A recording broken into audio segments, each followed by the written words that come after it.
la va a presentar Rafa Bañares. Rafa, cuando quiera. Como he cedido en el uso de la palabra, agradezco la confianza depositada este interesante. Y teniendo en cuenta que es el 40º año de... Si este tema se le luego en esta misma tribuna, afirmación, está usted loco en la cirrosis. La cirrosis estática, irreversible, una forma única de expresión de la enfermedad y es el hígado. Sin embargo, no es así y el nuevo paradigma indica que esta es una enfermedad dinámica, altamente en cierta manera reversible y bidireccional, puede ir a mejor o a peor, y lo que es muy importante es que presenta diferentes estadios clínicos que presentan diferentes estadios de riesgo y diferentes connotaciones pronósticas en las diferentes fases de la enfermedad. Y lo que es más importante, no es una enfermedad limitada al hígado, sino que tiene dos elementos fundamentales que condicionan su carácter sistémico, y es la existencia de un trastorno circulatorio y la existencia de la disfunción inmune asociada a la cirrosis, una de cuyas patas fundamentales es la inflamación sistémica. Y por tanto, a lo largo de los próximos 15-20 minutos voy a intentar comentar con ustedes aquellas evidencias existentes acerca de la presencia de actividad inflamatoria relevante en la cirrosis, cuál es la influencia patogénica que esta situación inflamatoria tiene en elementos claves y fundamentales de la fisiopatología de la enfermedad, cómo pudiera contribuir la evaluación de la inflamación en la evaluación del riesgo de los pacientes a lo largo de su historia natural y, finalmente, qué datos existen acerca de la posibilidad de modular la inflamación como potencial herramienta terapéutica. Es evidente que existe un delicado equilibrio entre agresión y defensa, de tal manera que ante la presencia de cualquier tipo de agresión antigénica, bacteriana o no bacteriana, es necesaria la existencia de un mecanismo efectivo de reconocimiento y de respuesta que asocia una activación adecuada de los mecanismos defensivos. Y este equilibrio homeostáticamente se mantiene con una variabilidad dinámica a lo largo del tiempo que permite establecer una situación que es la asociada con la situación de salud. El exceso de respuesta asocia a la presencia de inflamación sistémica, la deficiencia de respuesta asocia a la presencia de inmunodeficiencia. Esto es un aspecto muy bien conocido en elementos como, por ejemplo, el daño tisular que se asocia a la presencia de infección bacteriana, en el cual el daño que se produce en los diferentes tejidos depende de la interacción entre el elemento patógeno que produce el daño y la respuesta del hospedador, de tal manera que existe un daño directo por el patógeno que puede verse acomodado o atenuado por la tolerancia a este daño que el hospedador haya desarrollado a la lesión asociada al patógeno, pero también en circunstancias en las cuales la respuesta inmunológica es excesiva puede producir daño de origen de alguna manera autoinmune. Y esto depende también de determinadas características propias del hospedador que dependen también de determinados condicionantes de polimorfismos genéticos, de tal manera que ante una misma carga patogénica que se representa en el eje de las abscisas en esta gráfica, un paciente puede desarrollar una manifestación prácticamente nula de enfermedad, puede desarrollar enfermedad o puede producir la muerte en diferentes circunstancias de carga patogénica. Por tanto, el equilibrio entre agresión y defensa no es una cosa absolutamente lineal. Y esto es todavía más difícil si cabe en la cirrosis. Y esta diapositiva, tomada de un excelente artículo de Agustín Albillos, publicado hace muy poquitos meses en Journal of Hepatology, demuestra cómo el equilibrio al que hacía mención anteriormente entre el reconocimiento y la respuesta efectiva y la hiper o hipoactivación genera a lo largo de la historia natural de la cirrosis cambios tendentes al desarrollo de actividad inflamatoria que a su vez pueden posteriormente a lo largo del tiempo producir cambios en relación con la existencia de inmunodeficiencia de estos pacientes. Y este fenómeno se modifica a lo largo de la historia natural de la enfermedad, siendo distinta su expresión en la fase compensada de la enfermedad y distinta también en la fase descompensada o en la insuficiencia hepática crónica agudizada. ¿Por qué sabemos que hay actividad inflamatoria en la cirrosis? En esta diapositiva tienen un resumen de cuáles son los elementos celulares que se encuentran activados o los datos que indican la activación de estos elementos celulares en la cirrosis. Y así ven que todos los mecanismos, todos los elementos efectores del sistema inmune, inflamatorio inmune, están activados, tanto los neutrófilos como los monocitos, como los linfocitos T o como los linfocitos B activados, que generan un estado proinflamatorio en los pacientes con cirrosis. Y también la hiperproducción de determinados mediadores inflamatorios y vasoactivos se encuentran altamente sobreexpresados en esta enfermedad, de tal manera que existe incremento en la producción de citoquinas proinflamatorias, en sus receptores, existe un incremento notable en los niveles séricos de reactantes de fase aguda, así como de los niveles séricos de moléculas de activación endotelial, que tienen que ver con la permeabilidad, con el crecimiento vascular o con el tono vascular. ¿Cómo se producen estos fenómenos en la cirrosis? Pues en los pacientes con cirrosis e hipertensión portal, a lo largo del tiempo se producen dos mecanismos fundamentales. Uno de ellos, la existencia de lesión hepatocelular por el mecanismo patogénico asociado al desarrollo de la enfermedad hepática, y otro asociado a la presencia de un incremento de la permeabilidad intestinal y una alteración del microbioma, una disbiosis bacteriana intestinal. Por mecanismos de alguna manera similares, la translocación bacteriana asociada al incremento de la permeabilidad intestinal y la lesión tisular asociada al mecanismo patogénico de la enfermedad son capaces de producir patrones moleculares asociados a patógenos o patrones moleculares asociados a daño, que son capaces, a través de un descenso de la actividad de las células del sistema retículo endotelial, a una activación de aquellos receptores de reconocimiento de patrones como los receptores TLR o NLR, que a su vez son capaces de generar sensibilización de las células inmunes en el tejido intestinal. Esta inflamación intestinal asociada a estos mecanismos que les comentaba anteriormente activan el tejido linfoide asociado al intestino y a los ganglios linfáticos y son capaces de migrar a la circulación sistémica, provocando activación de las células inmunes circulantes y generando un estado de inflamación sistémica. De tal manera que mecanismos muy relevantes de la enfermedad hepática, como son el desarrollo de hipertensión portal, la lesión hepatocelular o la translocación bacteriana, son responsables en su conjunto del desarrollo patogénico de esta inflamación sistémica en la cirrosis. ¿Cómo influye esto en la historia natural de la enfermedad? Existen datos que indican con mucha claridad que en aspectos tan importantes como la presencia de infección bacteriana en la trascendencia de esta, el desarrollo de hipertensión portal e insuficiencia renal y en el desarrollo de alteraciones cerebrales en la encefalopatía hepática, la inflamación juega un papel muy importante. No les descubre nada si les digo que la trascendencia pronóstica de la infección bacteriana, manifestación más acusada de este fenómeno inflamatorio en estos pacientes, se asocia de manera muy importante al riesgo de la enfermedad. Así, la presencia de cualquier tipo de infección en este metaanálisis se asocia a un incremento del riesgo de muerte de casi 4 veces, de tal manera que la mortalidad mediana de un paciente con peritonitis bacteriana espontánea es del 44% y la mortalidad de cualquier tipo de infección es del 30%. Por tanto, la presencia de este fenómeno se asocia de una manera muy importante a la historia natural de la cirrosis. Más importante todavía desde un punto de vista patogénico es cómo la translocación bacteriana, que parece un fenómeno realmente poco relevante, se asocia a parámetros tan importantes como la existencia de disfunción endotelial. Y vean en este estudio, publicado en colaboración con la Unidad de Alicante y la Unidad de Barcelona, cómo la existencia de translocación bacteriana molecular medida por la presencia de DNA bacteriano se asocia a un incremento de la hiperemia postprandial, que representa realmente la existencia de disfunción endotelial de la cirrosis, y que esta alteración de la función endotelial estimada por el gradiente de presión venosa hepática después de una comida de prueba era tanto más frecuente cuanto mayor era la concentración del DNA bacteriano, lo que indica realmente una relación causal, o puede sugerir la existencia de una relación causal entre la existencia de este fenómeno de translocación bacteriana y el agravamiento de la hipertensión portal.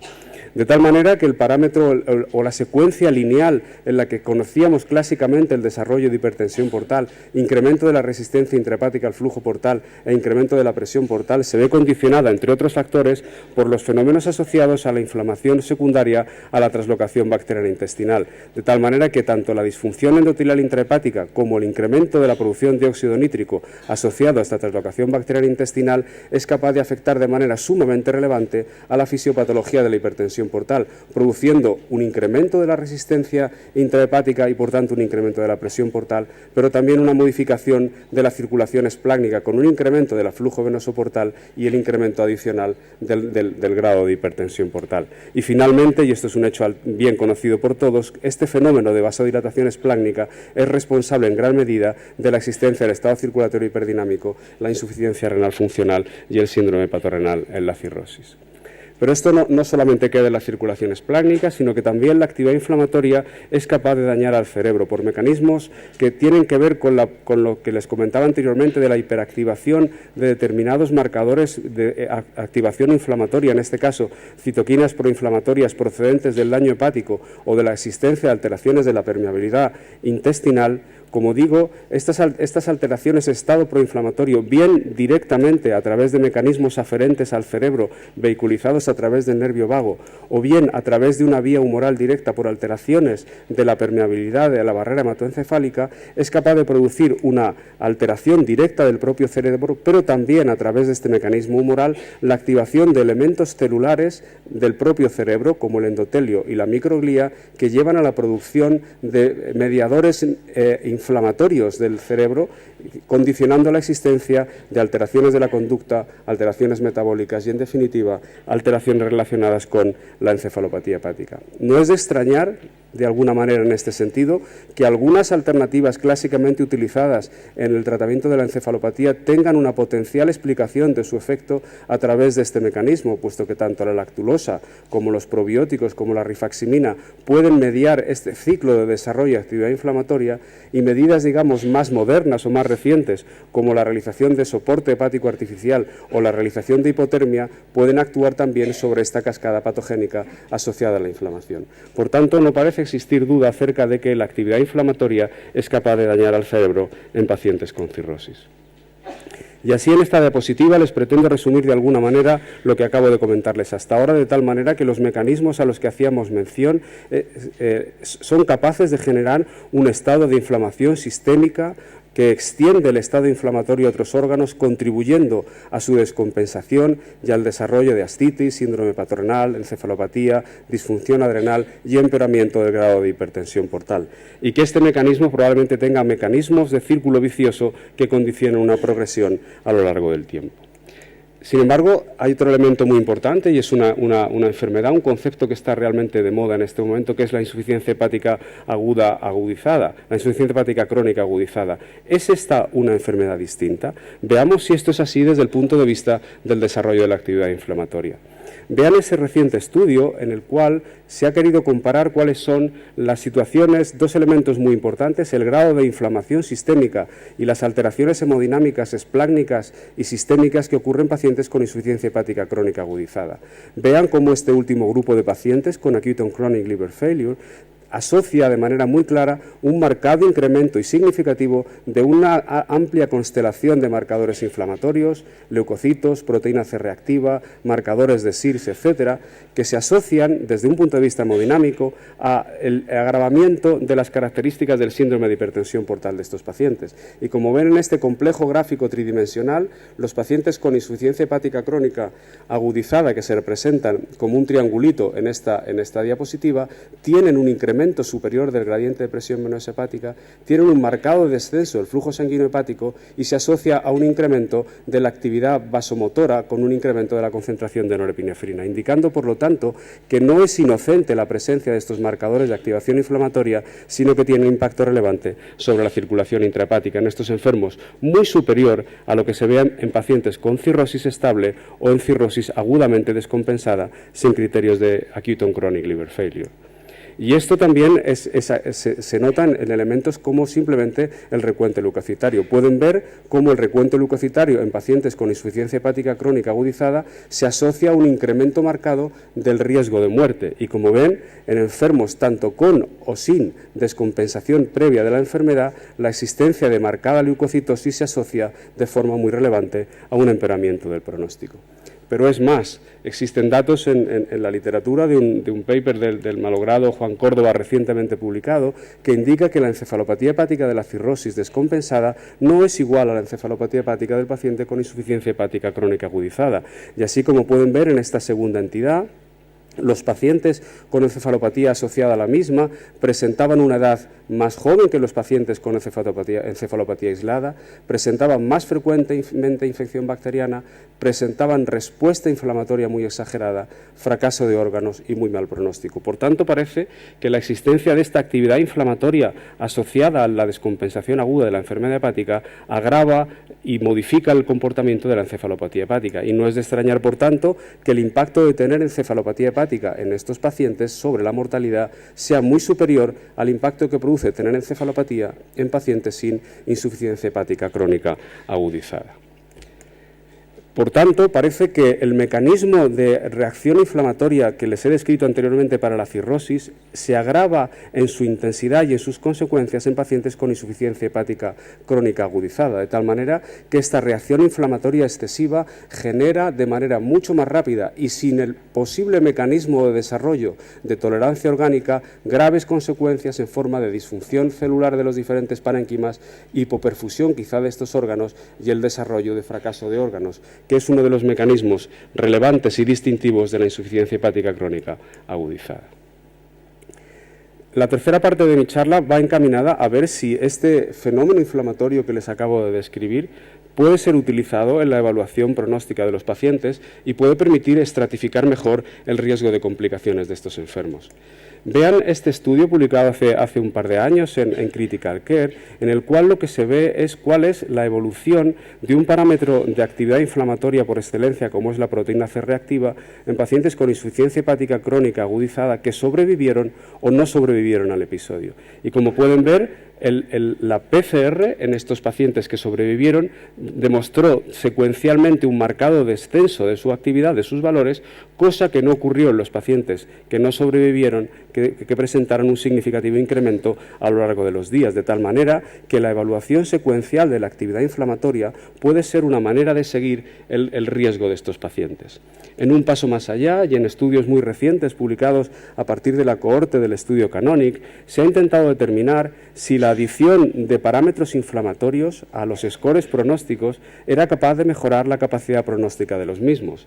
Y en este estudio, en la curva roja, que representa una modificación de la evaluación del fracaso multiorgánico procedente del estudio Canonic, que es una modificación del SOFA, añadiéndole a este score la edad del paciente y el recuento del leucocitario, mejora de manera muy importante la capacidad pronóstica de este score, de tal manera que tanto a los 30 días como a los 90 días este parámetro, que como les digo es una evaluación de la secuencia de fracaso de órganos, la edad y los leucocitos, presenta una capacidad pronóstica predictiva muy superior a los scores convencionales como el MEL sodio o el Child-Pugh.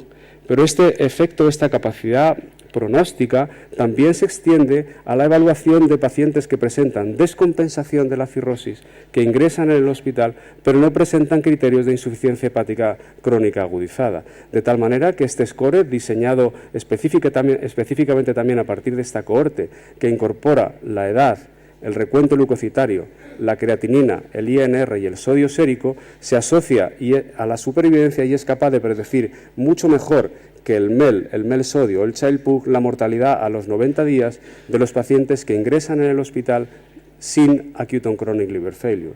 Y lo que es muy importante es que este score responde a la famosa secuencia PIRO que habrán oído ustedes mucho en este tiempo, de predisposición, lesión, respuesta y fracaso de órganos. Pues bien, el grado de respuesta de actividad inflamatoria a estos pacientes en este score concreto está mediado por el propio recuento leucocitario.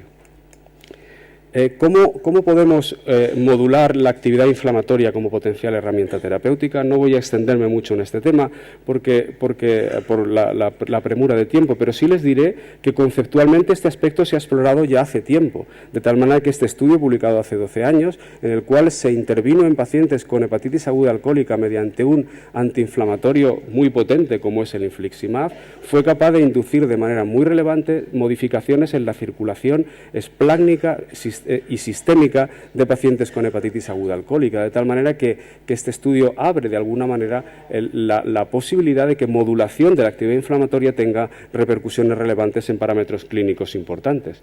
Y permítame que les haga alguna consideración acerca en este sentido del ácido beticólico. 2 estudios presentados en Londres el año pasado y uno de ellos ya publicado de forma completa, analizan que la eficacia que puede tener este fármaco actuando sobre la cadena patogénica a que me refería en las primeras diapositivas. La administración de este fármaco en un modelo de cirrosis asociada a colestasis y en un modelo tóxico asociado a la administración de tetracloruro de carbono en el grupo del doctor Albillos fue capaz de modular la barrera intestinal, disminuyendo la alteración de la misma y reduciendo la translocación bacteriana, pero no solamente eso, sino que fue capaz de disminuir la respuesta inflamatoria intestinal y fue también capaz de modular la capacidad inmunológica de estos animales, atenuando la fibrosis hepática y disminuyendo la respuesta inflamatoria. Por tanto, es posible que la actuación específica sobre los mecanismos patogénicos asociados al desarrollo de inflamación que les comentaba al principio pueda tener un papel relevante en el futuro en el manejo del tratamiento de la cirrosis hepática. Con esta diapositiva termino diciendo que la inflamación, y en este caso su espejo, que es la disfunción inmunológica que se produce en fases avanzadas de la enfermedad, juegan sin duda un papel relevante en la patogenia de las complicaciones de la cirrosis, que la inclusión de los parámetros inflamatorios es posible que pueda ser utilizado para mejorar la capacidad de las puntuaciones pronósticas de la cirrosis y es posible también que la modulación de la actividad inflamatoria sea una potencial diana terapéutica para el futuro. Y si dentro de 40 años otro ponente está aquí hablando de inflamación y cirrosis, igual lo que estamos hablando es de nuevas modulaciones del efecto inflamatorio en estos pacientes. Muchas gracias por su atención.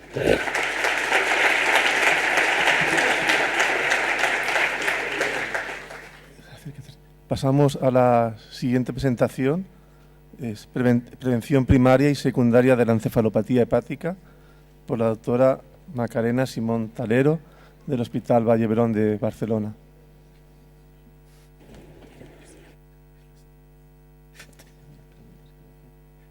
Gracias. Buenos días.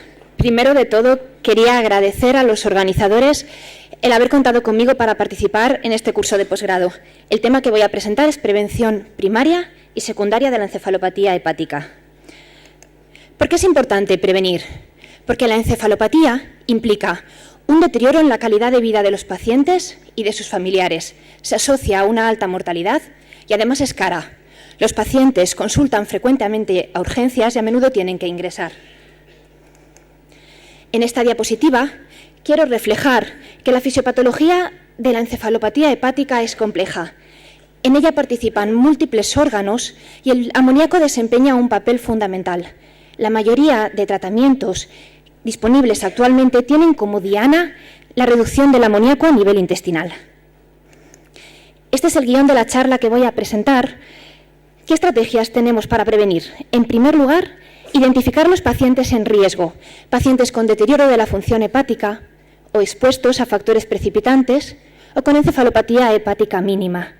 A continuación, comentaré los tratamientos farmacológicos en profilaxis primaria y secundaria. Y para terminar, querría comentar un par de situaciones especiales, como es la colocación de un TIPS y la presencia de colaterales portosistémicas. En cuanto a los factores precipitantes, estos son algunos de los que todos conocéis. Hay que evitar el uso de benzodiazepinas y los diuréticos hay que introducirlos a dosis bajas y en pauta creciente. Hay que prevenir el estreñimiento y las infecciones y la hemorragia digestiva tienen que ser tratadas precozmente y, si es posible, prevenirlas. En cuanto a la hemorragia digestiva, nos podemos plantear además el uso de lactulosa, en base a este trabajo realizado por el grupo del Dr. Sharma en la India, en el que se incluyeron pacientes con un episodio de sangrado digestivo por varices. Los pacientes que recibieron lactulosa presentaron de manera significativa menos episodios de encefalopatía, con lo cual se concluye que la lactulosa es efectiva en la prevención de la encefalopatía en este grupo de pacientes. Quería detenerme un momento a comentar la restricción proteica. Clásicamente se ha considerado un factor precipitante, sin embargo, en la última década hay varios trabajos en contra de esta afirmación. Uno de ellos es este, llevado a cabo por el doctor Joan Córdoba en mi hospital, en el que a pacientes cirróticos con encefalopatía se les administraba una dieta normoproteica o una dieta hipoproteica, incrementando progresivamente la dosis de proteínas. Los pacientes se recuperaron de manera similar del episodio. Este es uno de los trabajos que ayudó a establecer que la restricción proteica no mejora la encefalopatía hepática y, sin embargo, puede contribuir a agravar una situación de desnutrición en un paciente ya de por sí desnutrido. Otro grupo de riesgo son los pacientes con encefalopatía mínima. Todos sabéis que la encefalopatía mínima es el grado más leve de encefalopatía dentro del espectro. Son pacientes que no tienen manifestaciones clínicas, pero en los que, sin embargo, los test neuropsicológicos están alterados. Es una patología muy prevalente. Alcanza el 80% en algunas series y es un factor de riesgo para desarrollar encefalopatía hepática clínicamente manifiesta. Además, supone un deterioro muy importante en la calidad de vida de los pacientes. Pues bien, es importante tratar a estos pacientes. La verdad es que los estudios son muy variados, con métodos diagnósticos diferentes y con seguimientos distintos, lo cual hace difícil su comparación, por lo que actualmente las guías clínicas americana y europea recomiendan individualizar el tratamiento en cada caso. En cuanto al tratamiento farmacológico, disponemos fundamentalmente de dos grupos terapéuticos. Los disacáridos no absorbibles, el lactitol y la lactulosa, tienen pocos estudios con calidad metodológica. Sin embargo, su utilización está muy extendida, los empleamos todos. El otro grupo son los antibióticos. El más empleado es la rifaximina. Es un antibiótico de amplio espectro, con una absorción mínima a nivel del tubo digestivo, con un perfil de seguridad excelente y un bajo riesgo de resistencias. Y además, en estudios recientes se le ha asociado se le ha atribuido un papel antiinflamatorio, que, como ha comentado el doctor Rafa Bañares en la charla previa, puede ser otra diana terapéutica en la encefalopatía. Hay otras perspectivas que no comentaré para no excederme en la charla, como es la ornitina fenilacetato y el glicerol fenilbutirato, que son fármacos quelantes del amoníaco plasmático o inhibidores de la glutaminasa, y espero que podamos oír de ellos en los próximos congresos. ¿Qué papel tiene la lactulosa en la profilaxis primaria? Pues bien, tenemos este trabajo también del grupo de la India, en el que se administró lactulosa a pacientes que nunca habían presentado un episodio de encefalopatía. Como podéis ver, el grupo que recibió lactulosa frente a placebo presentó menos recidivas, menos episodios de encefalopatía, es profilaxis primaria. Si analizamos con detalle este estudio, podemos encontrar que más de la mitad de los pacientes presentaban encefalopatía al inicio del tratamiento, con lo cual podemos ver que es en este grupo de pacientes en el que la lactulosa tendría un papel más importante. Fue necesario tratar 4 pacientes con encefalopatía mínima para prevenir un episodio de encefalopatía clínicamente manifiesta, mientras que los pacientes que no tenían mínima era necesario tratar 50 para prevenir un episodio. En cuanto a la profilaxis secundaria, tenemos este trabajo publicado en el Gastroenterology, en el que también podéis observar que el grupo que recibió lactulosa presentó de manera significativa menos episodios de encefalopatía respecto al placebo. ¿Qué papel tiene la rifaximina en profilaxis primaria? Hay pocos estudios al respecto. Lo que sí que podemos concluir es que la rifaximina es eficaz en el tratamiento de la encefalopatía mínima. Además, mejora la calidad de vida de los pacientes y mejora otras situaciones, otras habilidades cotidianas, como por ejemplo la conducción, según este estudio del doctor Bayas.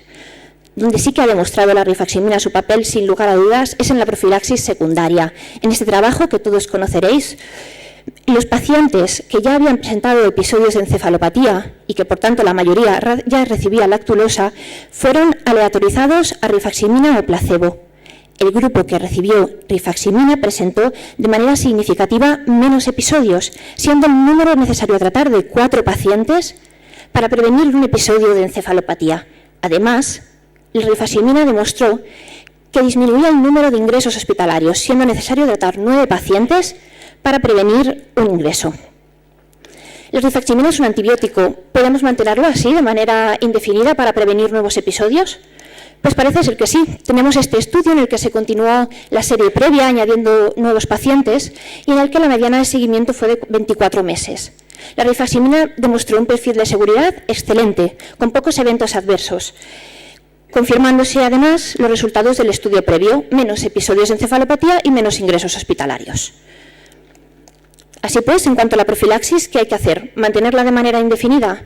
Pues la verdad es que hay pocos trabajos al respecto y la práctica habitual es, sí, mantener el tratamiento de manera indefinida. Sin embargo, las guías clínicas recomiendan, una vez que se han evitado los factores desencadenantes o que ha mejorado el estado nutricional del paciente o su función hepática, nos podemos plantear la retirada del tratamiento con precaución.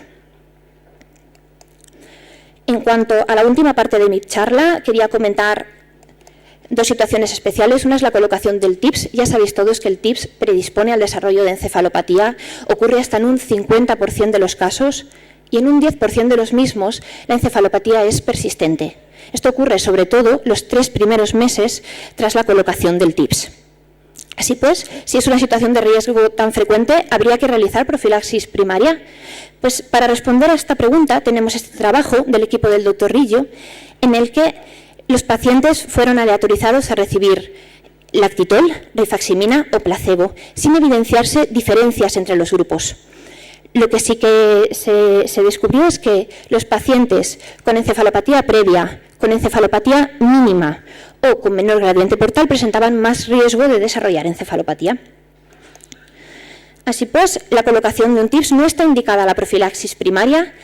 La clave para minimizar el riesgo de nuevos episodios es la selección correcta de los casos y, en el caso de que se produzca encefalopatía persistente a pesar del tratamiento farmacológico, nos tenemos que plantear la reducción del calibre del TIPS.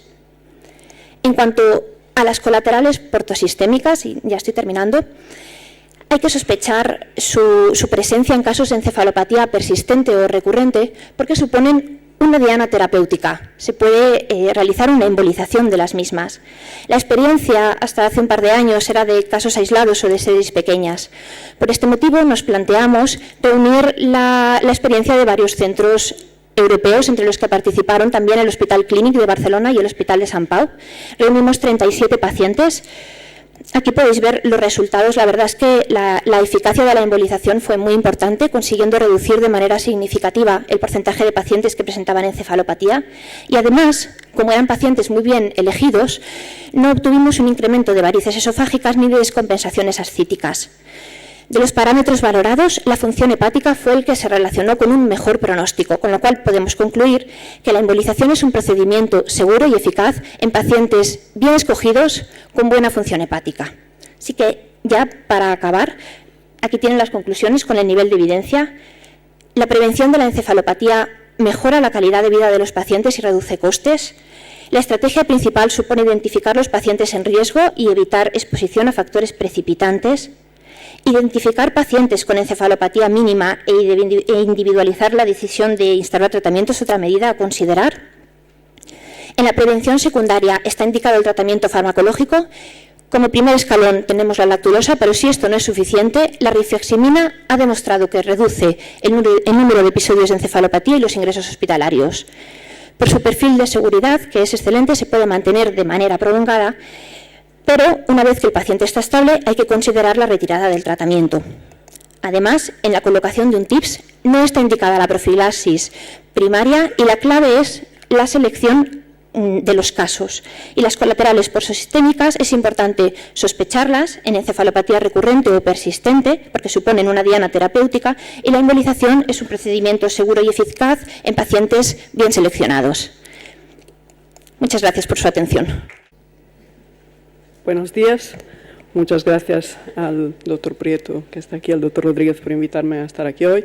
Ya no estoy en el Hospital Clínic de Barcelona, pero está claro que siempre será mi primera casa. Muy bien, pues justo para recordarlo, el sistema de catecolaminas es fundamental en la respuesta del organismo a la lucha o huida y los receptores beta del sistema catecolaminérgico están distribuidos en diferentes sistemas del cuerpo. Los receptores beta 1 están principalmente localizados a nivel del corazón, donde median un efecto inotropo positivo y cronotropo positivo con un aumento del gasto cardíaco, y en el riñón, donde median un aumento de la secreción de renina. A nivel del pulmón, los receptores beta 2 median una broncodilatación y a nivel espláncnico los beta 2 inducen una dilatación, cuando estimulado, una dilatación vascular espláncnica y una serie de efectos metabólicos complejos sobre el metabolismo glucídico. Entonces, ya habéis escuchado el doctor Bañares hablar de la fisiopatología de la hipertensión portal. Está claro que desde un punto de vista conceptual se podrían tener beneficios sobre la presión portal utilizando beta-bloqueantes, porque la hipertensión portal induce una serie de cambios que son a nivel intrahepáticos y en parte son causa de la hipertensión portal y no solo consecuencia, y en parte extrahepático, como por ejemplo la dilatación arterial espláncnica y el síndrome hiperdinámico. Entonces, para obtener un efecto sobre la presión portal tenemos que tener dos tipos de actividades de los beta-bloqueantes, uno sobre los receptores beta-1. Esto disminuye el gasto cardíaco y la frecuencia cardíaca con un efecto neto de disminución del flujo portocolateral, y también un bloqueo de los receptores beta-2 que permite una vasoconstricción arteriolar esplántica, también disminuyendo el flujo. Con lo cual, recordar que los beta-bloqueantes actúan disminuyendo el componente de la hipertensión portal dependiente del flujo. ¿Cuáles se tienen que utilizar en la cirrosis?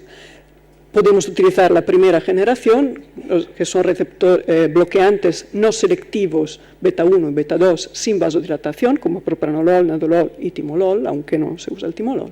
La tercera generación, y hablaremos un poco más de esto dentro de un minuto, también no selectivos pero con vasodilatación, y este es el carvedilol, y no tenemos que utilizar la segunda generación de beta-bloqueantes, que son los cardioselectivos, en cuanto carecen del efecto beta-2 bloqueantes.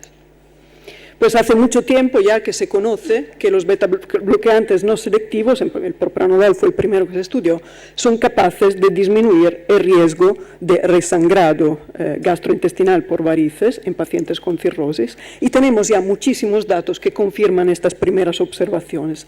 Aquí ven en un metaanálisis de riesgo de primer sangrado en pacientes con varices grandes, ven que los beta-bloqueantes disminuyeron el riesgo de primer sangrado a los 2 años de una manera en promedio de aproximadamente un 16%, y esto se confirmó en todas las clases de los diferentes tipos de pacientes con o sin ascitis, con buena función hepatocelular y sin buena función hepatocelular. Y lo mismo se ha visto en metaanálisis de estudios para la prevención de resangrado por varices. Ven también que aproximadamente la disminución overall del riesgo de resangrado es de aproximadamente un 18-20%.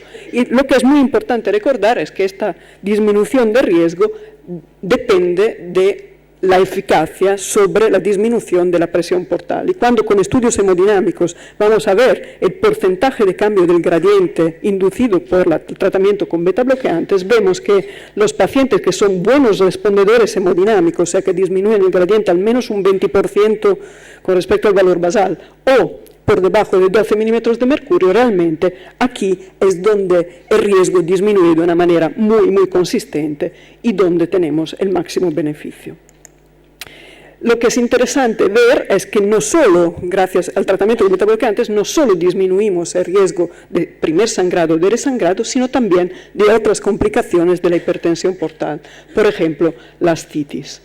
Y lo que es más interesante ver es que ya tenemos metaanálisis estudiando el riesgo de muerte a lo largo del tiempo. Los pacientes respondedores hemodinámicos a los beta-bloqueantes tienen una mejora de la supervivencia, ya sea cuando toman el beta-bloqueante en tratamiento como profilaxis primaria o secundaria. El problema es que si podemos evaluar la respuesta hemodinámica, vemos que solamente un 30-50% de los pacientes en tratamiento realmente disminuyen el gradiente tanto cuanto quisiéramos, y con lo cual necesitamos de drogas más eficaces. La droga que el doctor Bañares contribuyó a estudiar y que es muy interesante es el beta-bloqueante de tercera generación carvedilol, que tiene, como hemos dicho, un efecto beta-1 y beta-2 bloqueante, y también tiene un efecto alfa-1 bloqueante, además de inducir una producción de óxido nítrico por parte de la ENOS.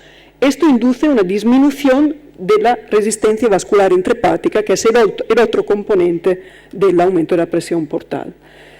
Con lo cual, su eficacia es mayor y lo veremos en un momento. El riesgo de este fármaco es que induce también una disminución de la resistencia vascular sistémica y entonces puede inducir hipotensión arterial, que no es ciertamente algo que es deseable en la cirrosis. Ya tenemos metaanálisis reciente que estudian los diferentes estudios que han mirado el efecto sobre la presión portal de este fármaco y es claramente a favor de un efecto mayor con respecto al propranolol en términos de reducción del gradiente. Además, hay que decir que se ha evaluado este fármaco también en comparación con ligadura endoscópica en profilaxis primaria con datos a favor, con lo cual es un fármaco interesante. Las indicaciones aceptadas las conocéis todos y muy rápido son el fármaco más efectivo, más cost-effective para el tratamiento, para la profilaxis primaria en pacientes con hipertensión portal. El carvedilol en este subgrupo de pacientes es muy promising, es muy prometedor. La combinación de betabloqueantes y ligadura endoscópica está indicada en la prevención de resangrado y lo que tendríamos que intentar evaluar es la respuesta hemodinámica, como hemos dicho. Es importante recordar que los betabloqueantes se tienen que dar durante toda la vida del paciente porque su suspensión lleva a un aumento de nuevo de la presión portal. Esto es un esquema, no entraré en detalle, solo para recordaros cómo se tienen que administrar estos fármacos. Son diferentes, el propranolol se tiene que dar 2 veces al día, el nadolol solamente una gracias a sus diferencias farmacológicas, el carvedilol se recomienda 2 veces al día. Estos dos se tienen que dar hasta la frecuencia, la dosis máxima tolerada, y esto normalmente se mira mirando la frecuencia cardíaca, que no tiene que estar por debajo de 50 latidos por minuto, y con una presión arterial que no tiene que bajar por debajo de 100. Para el carvedilol, normalmente nos guiamos con la presión arterial sistólica que no tiene que bajar de los 100 milímetros de mercurio. Para este fármaco se recomienda no subir por encima de 25 miligramos, aunque hay datos que sugieren que 12,5 miligramos por día ya es suficiente. Hay otros datos que sugieren que los betabloqueantes puedan ser beneficiosos en la cirrosis no solo por el efecto sobre la presión portal. Uno de ellos muy interesante es el efecto sobre el tránsito intestinal. Hay datos del doctor Albillos y de otros colegas que ven que en ratas con ascitis los betabloqueantes inducen un aumento del tránsito intestinal y una disminución de la translocación bacteriana, y esto se ha confirmado recientemente también en pacientes. Y probablemente esto es el efecto que permite ya concluir en un metaanálisis de hace unos años que los betabloqueantes son capaces de prevenir la peritonitis bacteriana espontánea en pacientes con cirrosis. Otro efecto interesante recientemente postulado es el efecto antiangiogénico. Ven aquí lo que se ha visto en niños con un hemangioma congénito. Ven que se ha visto que la expresión de vascular endothelial growth factor no está solamente controlada por la hipoxia, como se creía inicialmente, sino también por la vía adrenérgica mediada por receptores beta. Y esto en la cirrosis podría ser beneficioso y podría estar a la base de una observación muy reciente, interesante, que es que los betabloqueantes parecen disminuir el riesgo de carcinoma hepatocelular en la cirrosis. Riesgos. Todos conocéis perfectamente cuáles son las contraindicaciones de los betabloqueantes y cuáles son sus efectos adversos más comunes.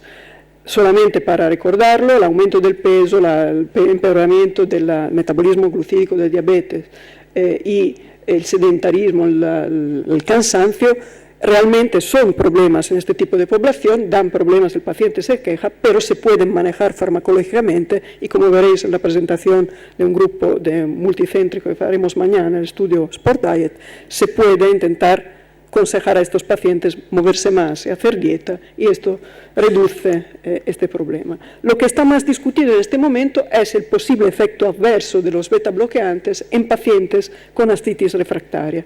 En este momento de la historia natural de la enfermedad estamos en fases muy avanzadas, donde hay un output cardíaco muy elevado, un síndrome hiperdinámico muy marcado, donde hay un aumento extremo de la secreción de renina, y la dilatación arterial esplántica reduce la volemia efectiva.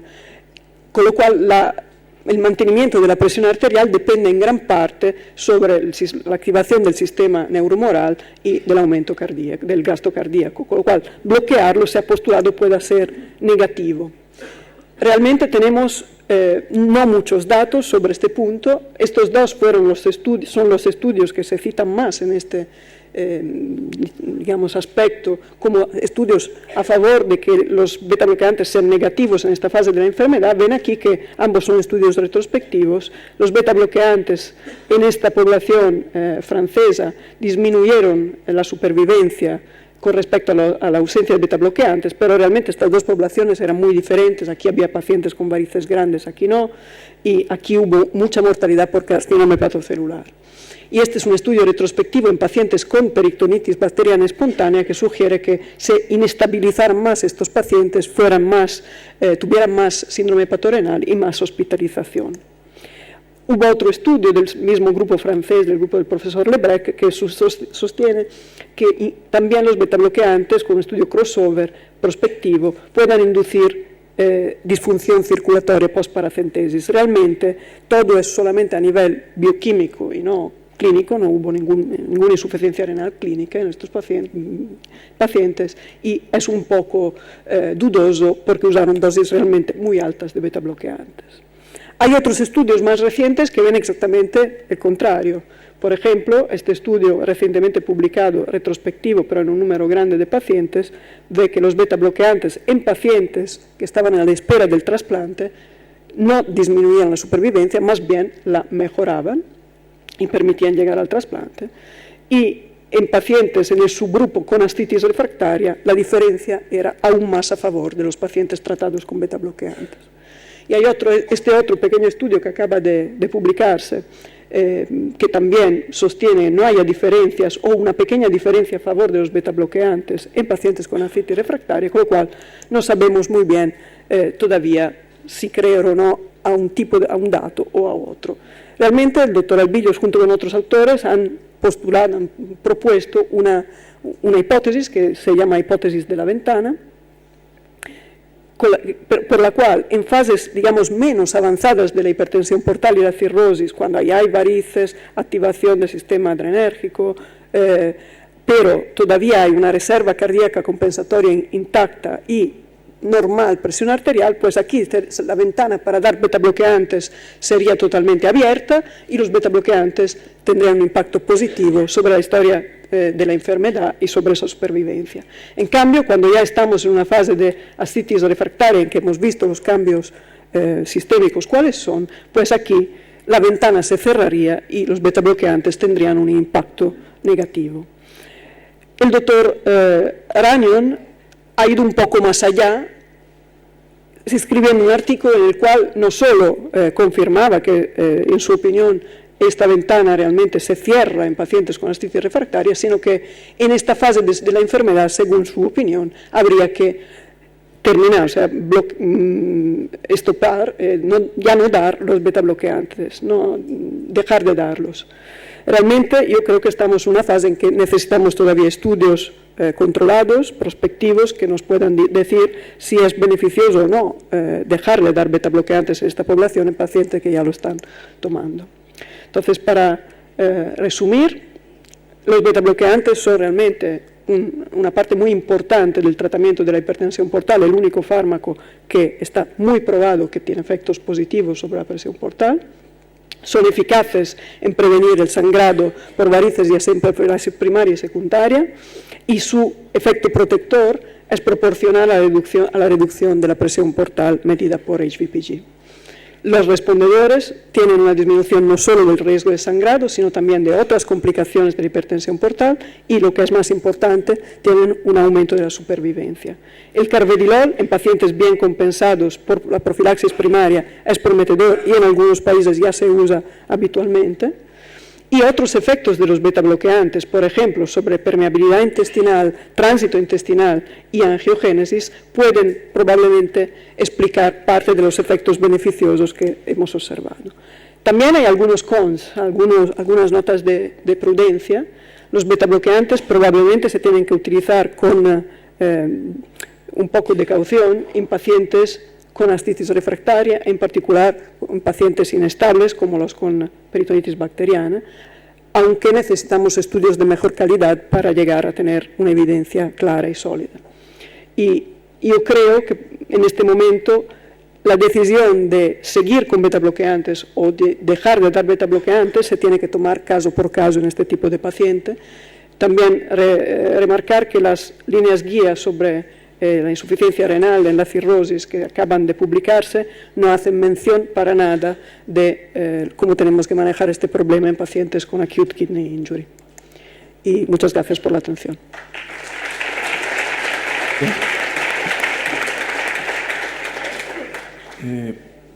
Pasamos a la última presentación. Es un tema que, como ha dicho el doctor Bañares antes, probablemente hubiese escandalizado hace unos cuantos años a los hepatólogos que habrían en esta sala, pero que ahora es un tema muy actual.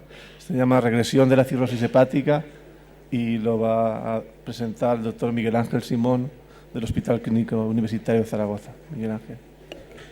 Hola, buenos días. En primer lugar, quería agradecer en especial a Manolo Rodríguez la invitación a la Junta y al doctor Prieto el poder estar con vosotros aquí. En los próximos 20 minutos hablaré sobre evidencias que tenemos de que la regresión de la cirrosis, como ya adelantó el doctor Bañares, sí que puede ser posible, ¿no? La fibrosis hepática es un proceso complejo que es común a muchas etiologías y que responde a un intento reparador en el hígado sano. Y en el hígado sano existe una estructura que son los sinusoides, el espacio de Disse, y en él se aloja una célula, la célula estrellada hepática, que en situación de reposo acumula vitamina A, pero que es clave en la aparición de la fibrosis. El fenómeno reparativo intenta mantener la estructura hepática mediante el depósito de fibras de colágeno que en algunas situaciones, como la hepatitis aguda, son capaces de solucionar el evento inicial de ruptura del parénquima hepático, pero que en fases más avanzadas se produce un gran depósito a nivel del espacio de Disse en el entorno de las venas que produce una pérdida de la fenestración de los sinusoides y el desarrollo de fibrosis a lo largo de los nódulos, a lo largo del hepatocito, produciendo nódulos verdaderos. Estas tres producciones, el aumento de la matriz con la pérdida, con la capilarización, la distorsión vascular con la angiogénesis, los SUN y la remodelación y los nódulos verdaderos son hechos claves en la aparición de la cirrosis. Y la cirrosis es un hecho común a muchas enfermedades hepáticas. Aquí tienen algunas de las cuales pueden desencadenar fenómenos de fibrosis que alcancen la cirrosis. Nosotros nos referiremos para documentar la regresión a las que hoy más prevalencia tienen, como son las hepatitis víricas, fundamentalmente hepatitis B y C, pero también en todos estos etiologías se ha documentado que la cirrosis puede regresar.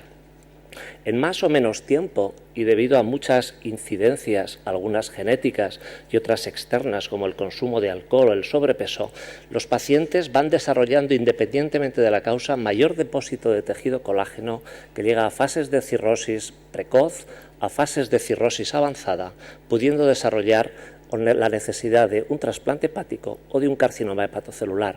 Esto que antiguamente, como dijo el doctor Bañares, se creía que era un fenómeno en una única dirección, hoy se sabe que es posible la regresión, sobre todo cuando cesa el estímulo que la generó, por eso hay más evidencias con la patología vírica o en situaciones que se puedan ensayar fármacos que inhiban específicamente la fibrosis, pero son estudios difíciles de realizar y estudios que no han dado todavía con claves que puedan resultar en un beneficio terapéutico.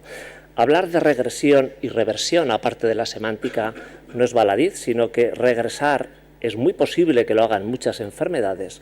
Revertir, volver al estadio inicial del que partimos, veremos que es mucho más difícil en la práctica cuando hacemos tratamientos antivirales a estos pacientes. Pero la cirrosis, y también lo adelantó el doctor Bañares, no es un estadio único. Nosotros no podemos considerar al paciente que tiene cirrosis como un estadio únicamente terminal. Ya los clasificamos en que los pacientes sean con cirrosis compensada o descompensada, pero todavía es insuficiente, y eso lo hacíamos con un parámetro tan importante como es el gradiente de presión portal.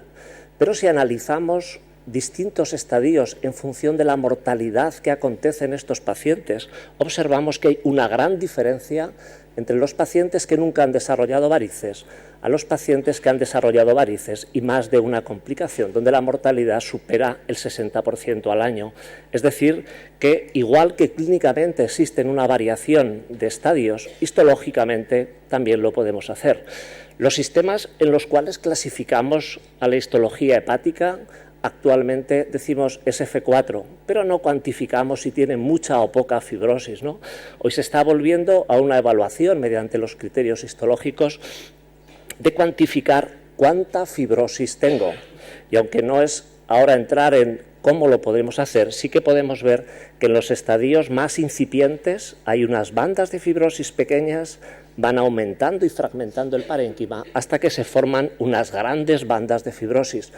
Esto que estéticamente es fácil de ver tiene una traducción hemodinámica que, como sabemos que el gradiente de presión portal es un parámetro guía en la descompensación, sí que es importante conocer esta situación, ¿no? Y en este trabajo realizado por el Dr. Kim se observa que la caracterización en 3 estadios de los pacientes con cirrosis sí que clarifica muy bien grupos de pacientes que tienen mayor o menor grado de hipertensión portal. Y como hoy se sabe, esto predispone a la descompensación. Es decir, que clasificar a la cirrosis como un estadio único no debería de ser. La deberíamos de ver en un conjunto mucho más amplio, hasta con 5 estadios, y cada uno de ellos está caracterizado clínicamente con una mortalidad diferente y también con una posibilidad de regresión diferente. Posiblemente los estadios más avanzados, donde las cicatrices son más gruesas, la cicatriz es más insoluble y es más acelular, es más difícil que los pacientes regresen o reviertan. ¿Y en qué se basan los estudios para decir que la cirrosis puede regresar si era un concepto estático y casi era una aberración? Pues dentro de 24 horas el doctor Van Les se situará en esta tribuna y posiblemente explicará con mucha mayor propiedad que yo las bases fisiopatológicas que llevan a ello. Pero fue un patólogo mexicano hace ya muchos años, en el 75, que se atrevió a decir que había un paciente que había regresado a la fibrosis. Y estos son trabajos del doctor Van Les, que documentó pacientes con cirrosis por virus B y los observó secuencialmente biopsiando al paciente. Y observó que inicialmente los septos, que eran gruesos, poco a poco, por presión del parénquima, se iban haciendo más finos. Y estos septos finos hacían incluso que hepatocitos permearan los tabiques, que hasta entonces no se podía, y que estaban haciendo compartimentos estancos, gracias a que aquí vio que era un componente más eosinófilo de este nódulo. Pero estos nódulos pueden incluso desaparecer el tabique fibroso y hacer el concepto de lo que se llama la cirrosis septal incompleta.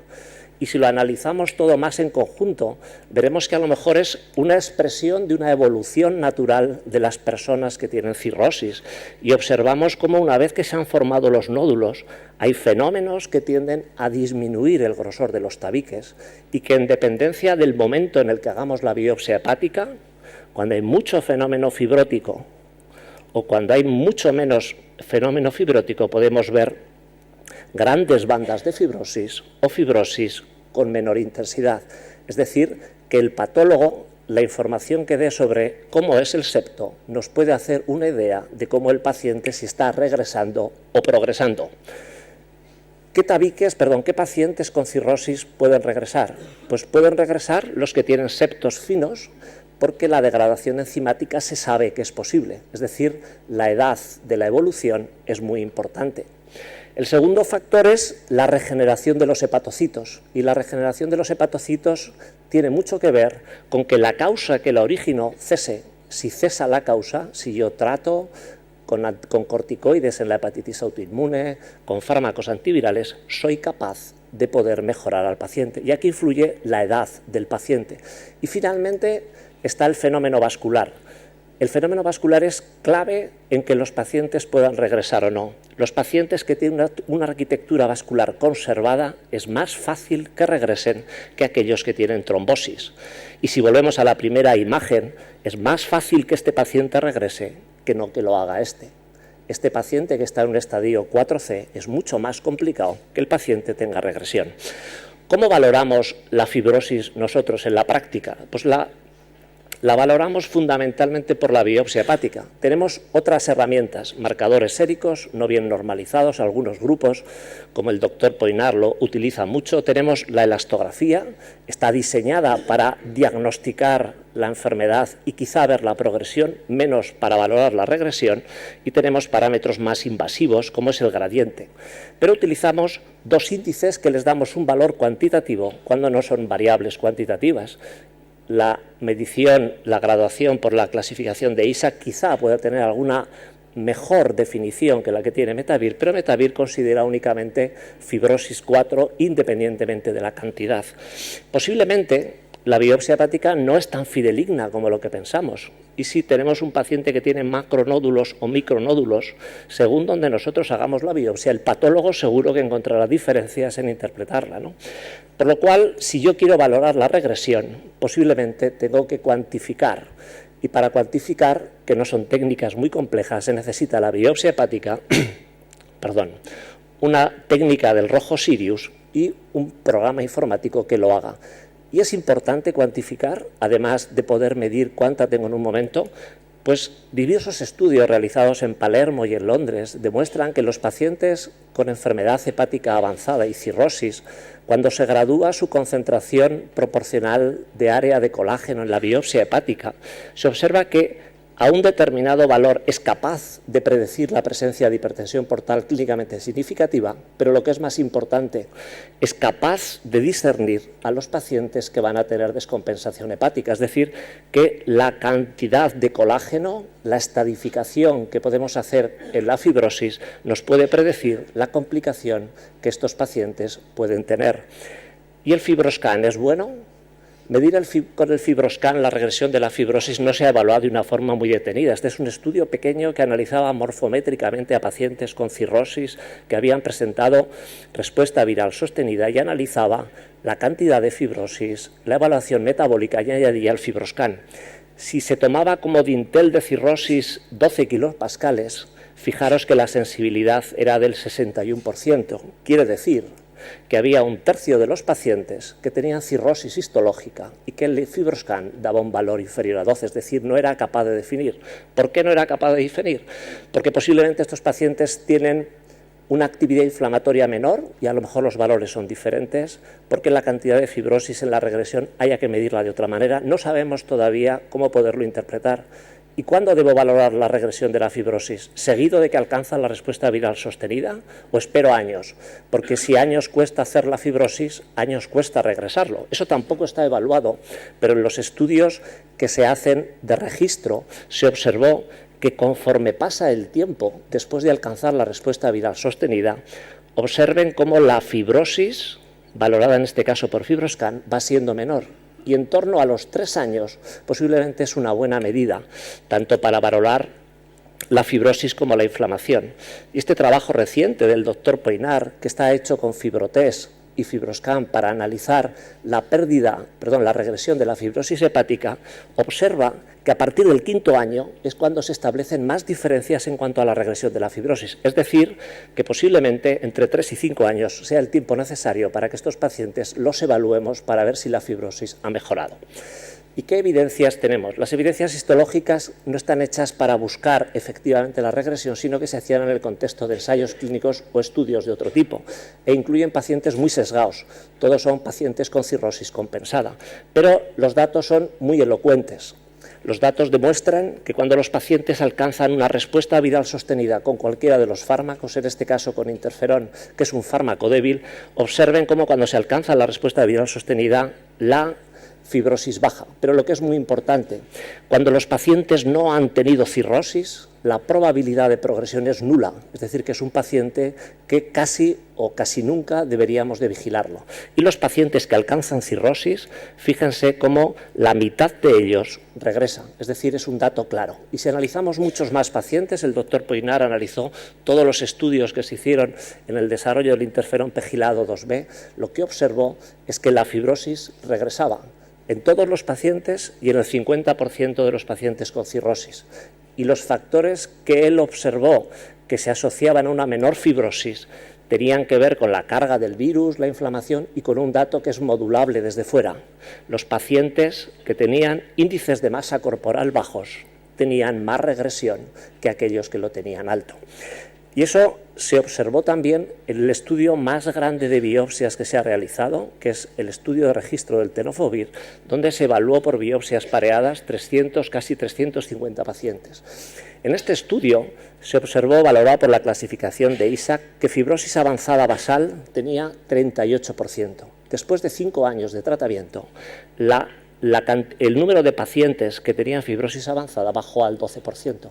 Pero si analizamos los pacientes que tenían cirrosis en la biopsia basal, observen cómo casi las 3/4 partes de ellos regresó el índice de fibrosis. Es decir, hubo un gran beneficio histológico.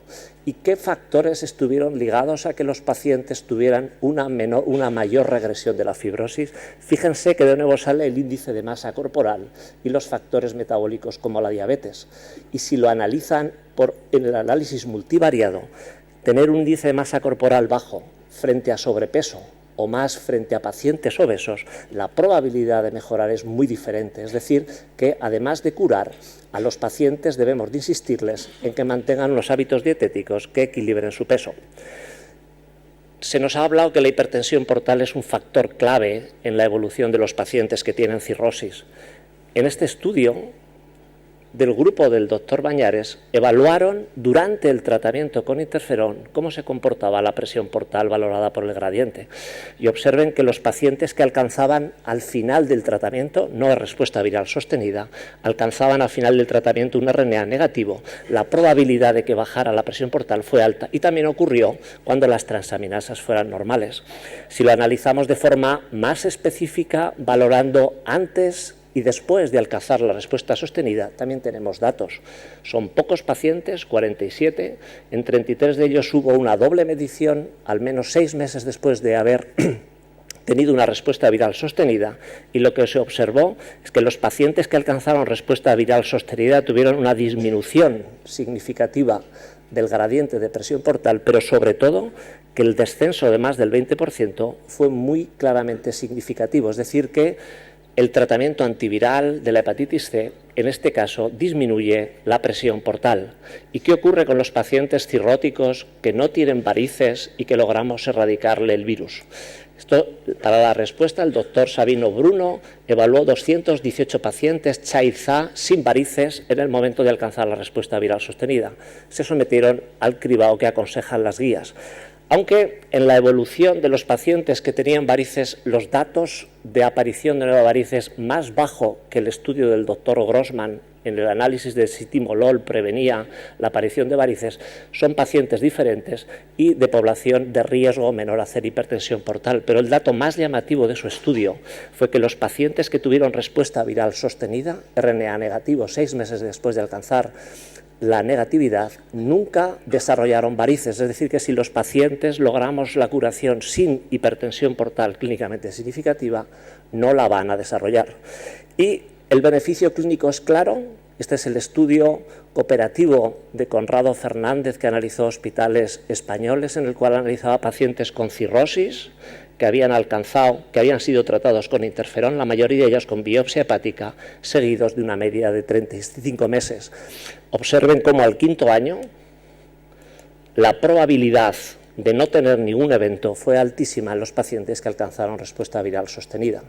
Y los factores asociados a esa buena respuesta tuvieron relación con la presencia de hipertensión portal o datos de insuficiencia hepática, pero sobre todo con datos de alcanzar la respuesta viral sostenida.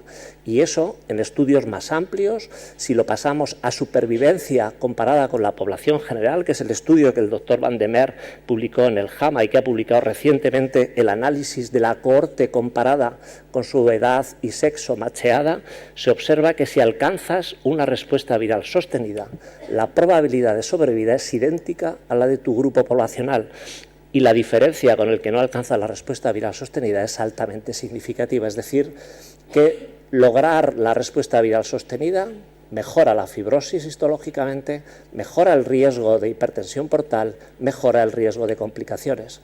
Pero queda un punto a concretar, ¿Y qué pasa con el hepatocarcinoma? Se abrió el debate esta mañana y el doctor Forner dijo que todavía los pacientes que tienen cirrosis o enfermedad avanzada y son erradicados del virus pueden tener riesgo de hepatocarcinoma. Este es el estudio cooperativo del doctor Van de Meer que observa eso mismo. Todavía hay un riesgo marginal. Pero aquí los pacientes mezclaban fibrosis avanzada y cirrosis. En el Congreso Americano del año 2013 evaluó este aspecto separando a los pacientes en fibrosis en puentes y cirrosis, añadiendo a su cohorte la cohorte de otras europeas, como es la del doctor Fernández. Y lo que observó es que los pacientes con fibrosis en puentes, el riesgo que tienen al cabo de 8 años es pequeño, pequeñito, que a lo mejor hay que valorar sobre si se debe de hacer criba o no, y los pacientes con cirrosis es un riesgo un poquito más alto que el que se aconsejaría para hacer cribados, pero es alto. Y si analizamos qué pacientes de estos son los que efectivamente tienen más riesgo, va ligado a la edad o al nivel de plaquetas de una manera débil o la diabetes. Los pacientes de más de 45 años tienen más riesgo de desarrollar hepatocarcinoma que los pacientes jóvenes. Y esto puede servir para dar consejos en cuanto a los pacientes a qué hacer en los cribados una vez alcanzada la respuesta viral sostenida. Y finalmente, la pregunta sería si el hígado recupera metabólicamente lo que ha perdido. Hemos visto que ha recuperado histología, que evita las complicaciones, pero no sabemos si a nivel metabólico las funciones del hepatocito vuelven a su normalidad. Este es un estudio que es el mismo estudio que comparaba el FibroScan con la biopsia hepática que les presenté antes, y lo que analizaba era pacientes con cirrosis con biopsias diferidas en el tiempo para permitir que hubiera una buena regresión, y analizaba histológicamente. Había una regresión del 60%, muy alta, pero luego analizaba morfométricamente cuantificando el colágeno que había y observó que aunque no hubiera regresión de la cirrosis, aunque los pacientes fueran F4 en la clasificación histológica, un número importante bajaba el área de colágeno que tenían, es decir, que quizá había que darle tiempo. Y si se analizaba metabólicamente si recuperaban las funciones mediante tinciones, se observó que las funciones de la glutámico sintetasa o del citocromo antes del tratamiento, que tenían una distribución pan-lobar, cuando los pacientes se trataban, la distribución era prácticamente en la vena central, es decir, que sí que se recuperaba. Pero los marcadores que miden la activación de las células estrelladas y la capilarización del sinusoide nunca se modificaron. Es decir, que todavía no se puede decir que hay una restitución total de las funciones hepáticas cuando curamos a los pacientes. Y esta es la última diapositiva. En resumen, la regresión de la cirrosis es posible, hay evidencias claras en los tratamientos antivirales, gente joven y modificar el estilo de vida y tener un daño hepático no avanzado son las claves. Hay beneficio en la supervivencia, en no desarrollo de hipertensión portal, no complicaciones, menor riesgo de necesidad de trasplante, y todavía no podemos decir que los pacientes con cirrosis se elimine totalmente el riesgo de hepatocarcinoma. Que la evaluación de la regresión debemos de tardar un poquito de tiempo, 3-5 años a partir de entonces deberíamos de verlo, no hay nada estandarizado, y que revertir la cirrosis todavía hoy es difícil. Pero quizá es tiempo, como lo que hacen los montañeros cuando quieren llegar a cimas altas como el Mont Blanc. Tienen que hacer escalas y esas escalas no sabemos cuánto tiempo debemos hacerlas. Muchas gracias. Muchas gracias, señora. Bueno, se abre el turno de preguntas y comentarios para estas magníficas 4 charlas. Recordar que hay 2 sistemas, el hacer preguntas, el clásico, que es levantar la mano y hacer preguntas, y para amantes de la tecnología o incluso tímidos hay un sistema online que se ha comentado esta mañana.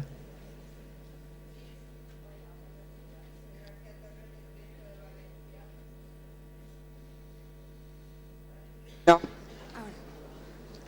Buenos días, soy García Torres del Clínico de Valencia. Quería hacerle una preguntita al último ponente en relación con los avances en regresión de fibrosis en un ámbito como es el de la esteatohepatitis, que se sale un poco del que más valoramos en las respuestas virales sostenidas.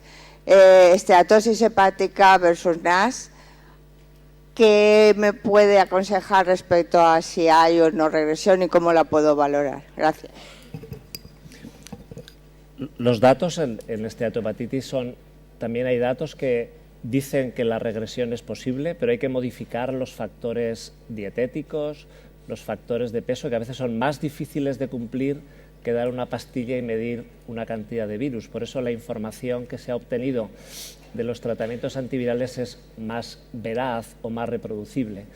Los estudios que hay para regresar, para mejorar la histología, y creo que se presentan en este congreso datos de un grupo cubano y del doctor Romero, indican que la pérdida de peso, cuando se hace eficaz, es buena, ¿no?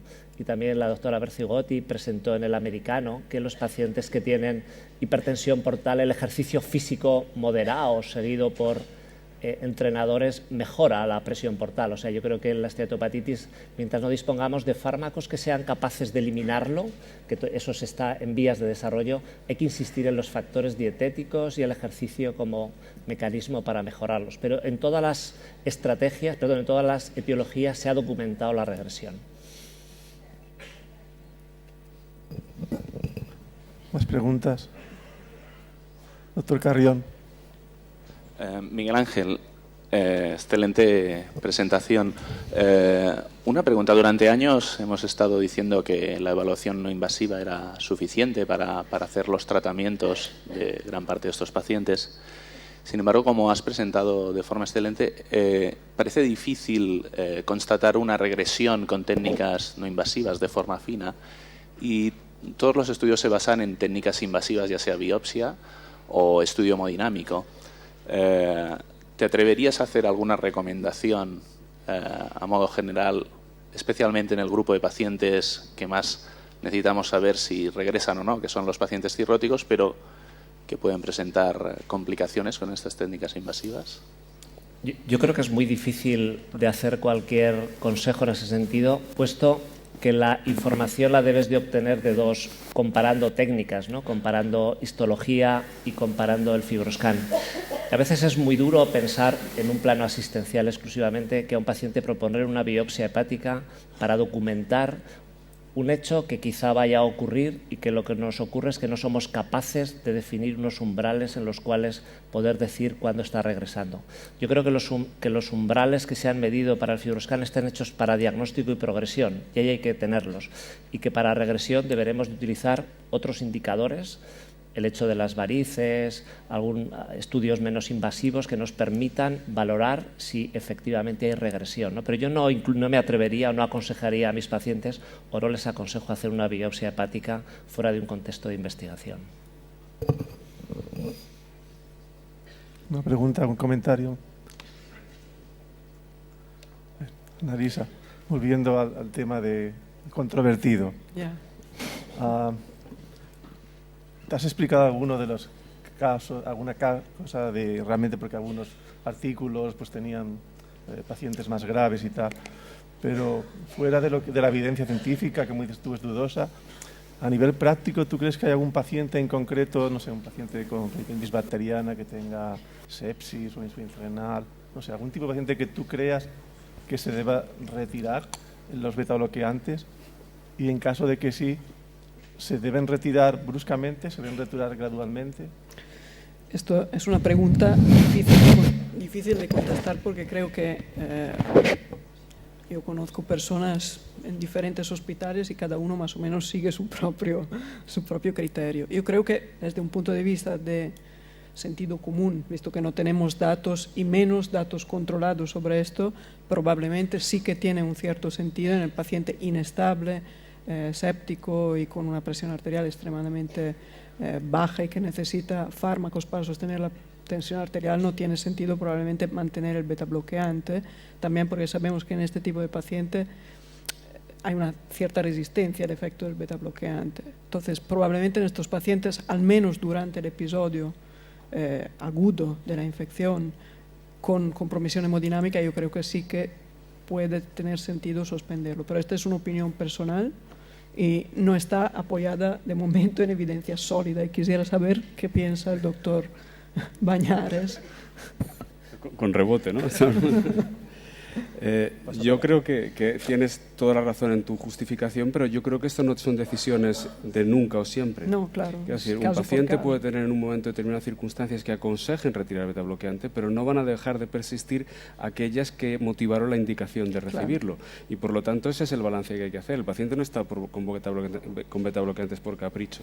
Y por tanto es muy importante balancear estas dos cosas. Yo lo que propongo en esas circunstancias es quitar el betabloqueante en circunstancias agudas. Exacto. Y sopesar cuidadosamente su reinstauración posteriormente. Sí. Y si existen alternativas de tratamiento para la indicación del betabloqueante, pues sería lo oportuno en cada caso. No obstante, el problema ya no es que se cierre la ventana para el betabloqueante en este tipo de pacientes, es que se le cierre la ventana de la vida, porque esto ocurre en las fases muy avanzadas de la enfermedad y eso también hay que tenerlo en cuenta a la hora de aconsejar. Exacto. Muy bien. Macarena, una pregunta para ti. Has mostrado que hay una diferencia muy importante de prevalencia cuando se investiga la encefalopatía mínima. Sí. Aparte de las causas que pueden ser, la pregunta en concreto es, ¿crees que se debe investigar en todos los pacientes la presencia de encefalopatía mínima y con qué test? Es una pregunta muy buena. La verdad es que la prevalencia varía mucho en los estudios porque emplean test diagnósticos diferentes. Y además tenemos otro problema. El tratamiento de la encefalopatía es un tratamiento a largo plazo y es caro. Entonces tampoco estamos preparados para realizar un estudio exhaustivo, intentar identificarlos en todos los pacientes y tratarlos en todos. Así que un poco las recomendaciones de las guías por eso van en esa dirección, ¿no? Individualizar. Intentamos en pacientes que sí que parece que tienen encefalopatía mínima, que sí que su calidad de vida está afectada, intentar diagnosticarla y si es así, tratarla. En cuanto a los test, lo que se aconseja es emplear el que cada centro tenga más experiencia. Nosotros normalmente usamos el FES porque es rápido de hacer y no requiere mucha parafernalia, se puede hacer en una consulta sin ordenador y además está estandarizado en España, así que es el que usamos nosotros. Muy bien. Has comentado algo sobre cierre de las colaterales en pacientes con función conservada.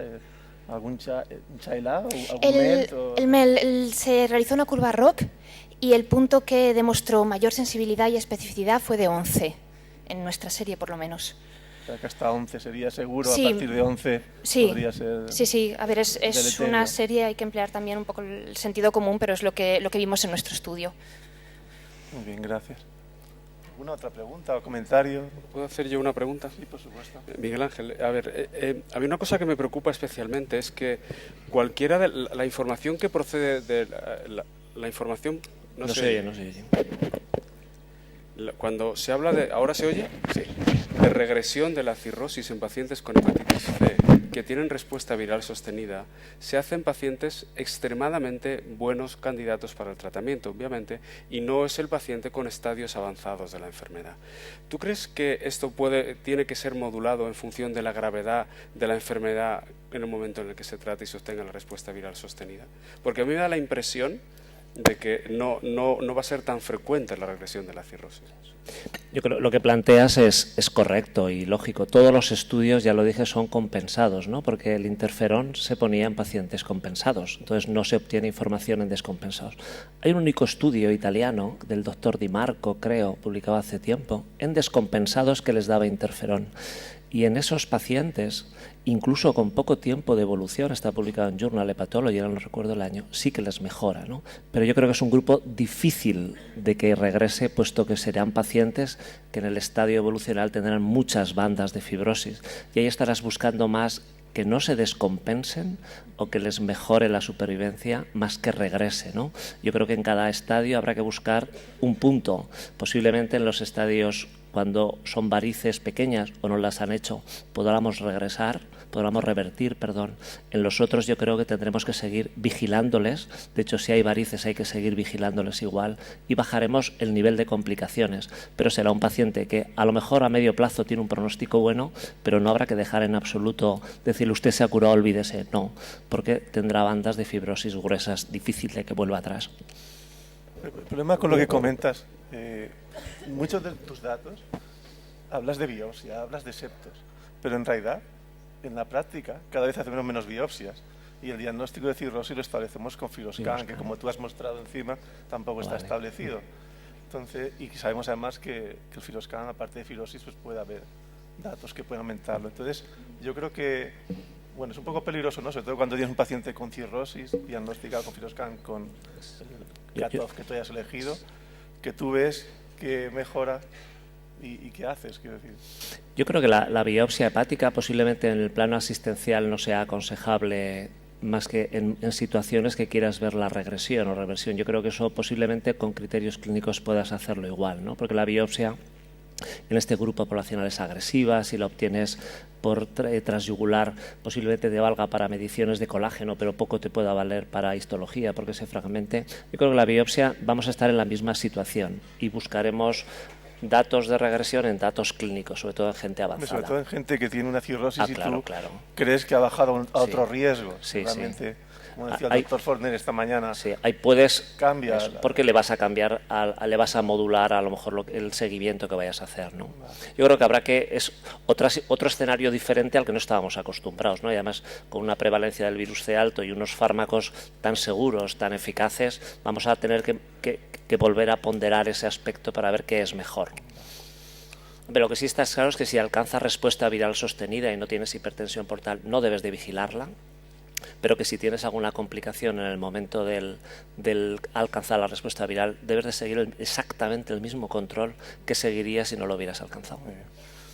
Es una última pregunta para el doctor Bañares, que creo que no ha recibido ninguna. Entonces, ¿estamos ya preparados ahora que ya el CHAI, el MER, ahora es el PIRO? ¿Es el PIRO? Bueno, yo creo que esta es una aproximación más conceptual hoy todavía que se puede aplicar en la práctica clínica.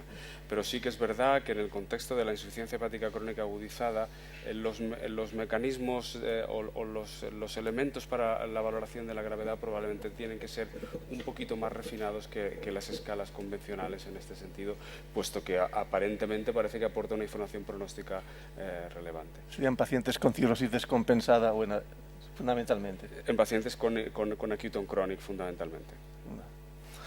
Vale, pues yo creo que solo me queda nada dar las gracias a los ponentes por las excelentes presentaciones y al público por atender esta sesión. Muchas gracias. Muchas gracias. Muy bien. Muchas gracias.